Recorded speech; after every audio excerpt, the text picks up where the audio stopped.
Hey team, man, we're coming at you looking at fire starters, failed sandwiches, and the tears of a commie coming up. Average around 100 to 140 inches of rainfall each and every single year. Can't find any natural tinder out here that's dry. So I think something like this is a great kit to have. Why this little dude right here is probably better off for you. What a great way to be able to start a fire. And I'll tell you what makes that okay, that's to follow it down with the tears of a commie. Team, welcome back to the channel, man. As always, I'm stoked and pumped up to see you. So today we're gonna be looking at a commercial off-the-shelf fire starting kit to see if this is something that you wanna add in. I'm gonna give you my honest to goodness review. We're gonna make a sandwich. We're gonna have some fun, and we're gonna drink some tears of a commie. Let's get to this. And of course, links for everything will be down in the description below. And don't forget to like, subscribe, and leave some comment. Right, so we are gonna be looking at the Blackbeard fire starting kit and everything that it comes with. And I'll give you some pros and cons right out the gate, as it were. Riggs is going nuts. Right now, just for your essay, it is about 39, 40 degrees. There's a little mist coming down. Here where we're at west of the pass in the Pacific Northwest, we average around 100 to 140 inches of rainfall each and every single year, and that's tied from November to the end of March.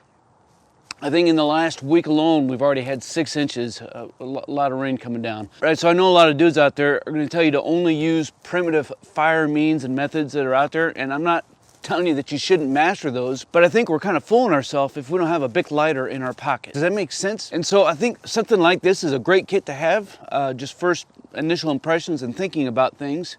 Having some sort of means and method to be able to start a fire, because everything out here right now is 100% saturated. You can't find any natural tinder out here that's dry. So having something to use and put that to the test, and that's what we're gonna do. So let's take a look at these components. Right, and I will show you why I think that something like this is a lot better than what's in this kit. Right, so the kit itself does have this little zipper bag. It has 4 of their main essential fire starting products. Got a ferro rod, a plasma lighter, and the charging cord for that lighter. Right, you can see peeling this back, you basically have a 3-stranded rope that's been permeated. So we'll see how well this catches fire, how well it does. The ferro rod itself is about 4 inches, and it seems to strike all right. And then the plasma lighter is extremely effective, as we've seen.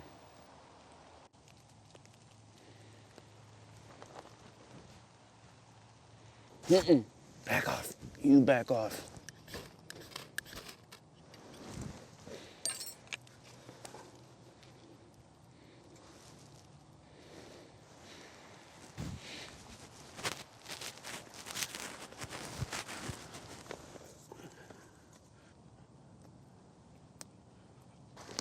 Give me that stick.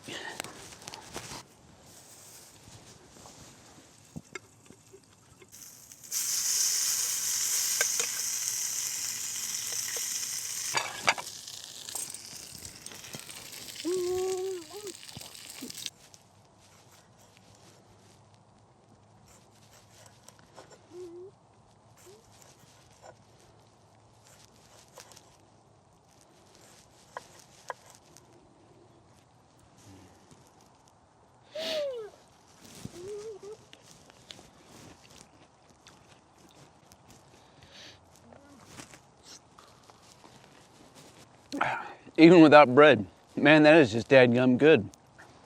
And I tell you what makes that okay, even without the bread, and that's to follow it down with the tears of a commie. Appreciate you liking this video, fellas. Oh yeah. All right, so we'll go over some pros and cons of this Blackbeard fire starting kit, and then tell you why afterwards, why this little dude right here is probably better off for you than the Blackbeard kit. So some pros and cons kind of wrapped up into one.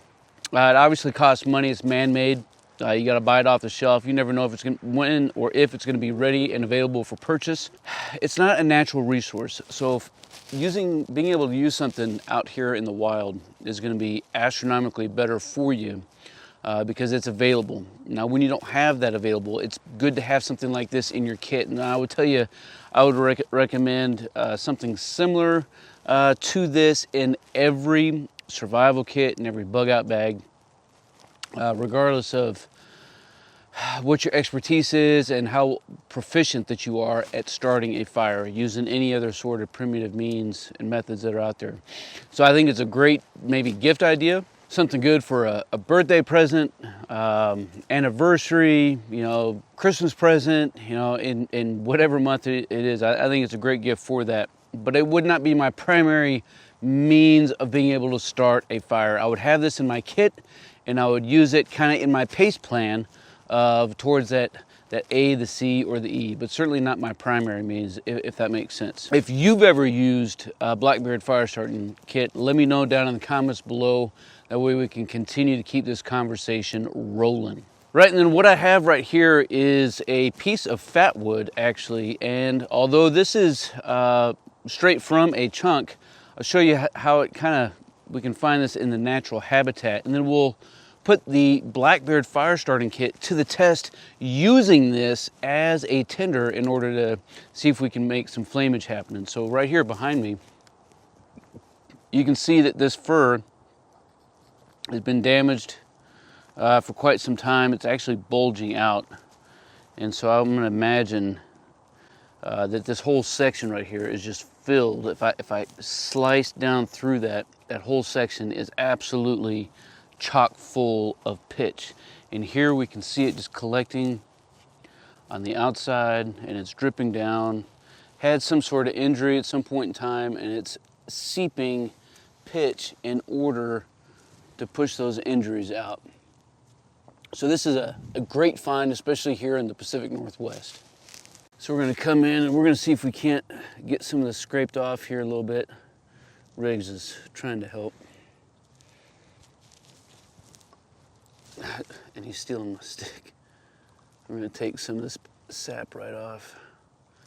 It's kind of, you know, in this, so it's really brittle. You can melt this down, make a glue out of it. Oh yeah, look at all that. Look at all this down here. I'm actually gonna set this on this leaf here. Take this whole leaf right here. Oh yeah. All right, and then first off, we'll use the torch and see what this looks like.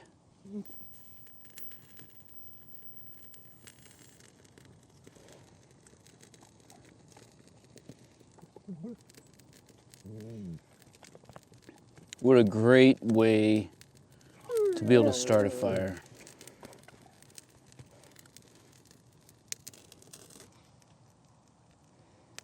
Of course, the downside to having an electric lighter is that you have to keep it, you know, charged and plugged in. But, you know, that's the downside of having a Bic lighter, is it has to have fluid in it.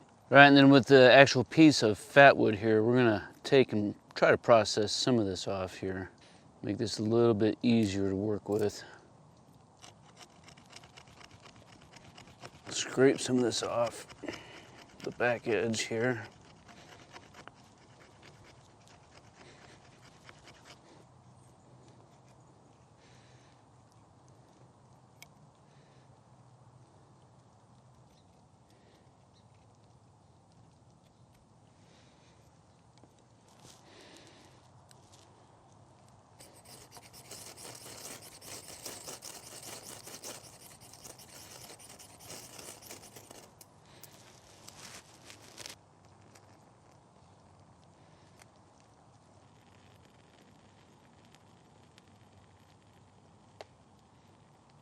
And man, as you can see, you know, just this little piece of fat wood or the little bit of sap just peeled right off of this dug fir and what was dripping on the ground. Super easy and convenient way to have a good tinder, a good fire starter in order to be able to start some fires when everything is saturated.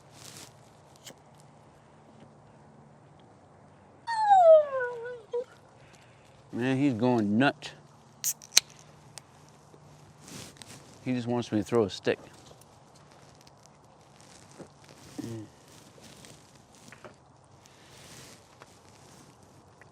Well, from a video standpoint, it's kind of a fail. You know, PCCs, PCIs. Didn't check my bread. It was molded. Like I said, between Tears of Economy in my flask and a PBR, she's good to go. And Riggs has been raining so much.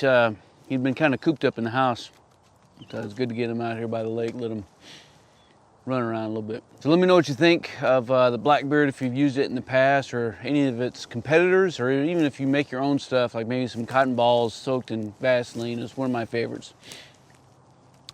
So leave something down in the comments below. That way we can continue to keep the conversation rolling. You know, because that's ultimately where it's all about. You know, we got a video, and then the real learning for me, and I'm sure for a lot of folks coming in, is down reading the comments based off of y'all's experience, what you go through.